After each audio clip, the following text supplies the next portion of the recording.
Menanggapi penyebaran COVID-19 atau virus corona, pemerintah telah memberikan himbauan kepada anak sekolah untuk belajar di rumah selama 2 pekan.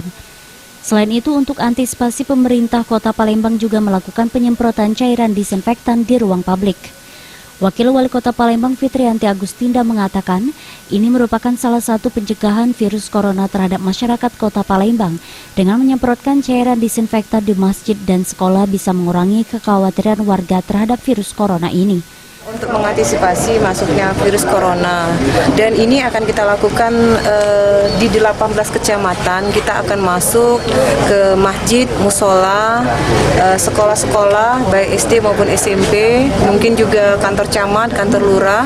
Bahkan saya sudah menginstruksikan Direktur Rumah Sakit Bari juga sudah harus mulai melakukan penyemprotan desinfektan. Tentu ini langkah-langkah yang saat ini bisa kita lakukan, sembari kita juga selalu mensosialisasikan kepada masyarakat untuk terus menjaga kesehatan, untuk terus merubah, dalam arti merubah pola hidup yang lebih bersih, lebih sehat kembali, supaya virus corona di Kota Palembang ini betul-betul tidak. Untuk hari ini, penyemprotan disinfektan di Masjid Al-Ittihadiyah, Taman Kanak-Kanak, di samping Masjid dan SD Negeri 59 Kawasan 8 Ilir, Seduduk Putih, Palembang.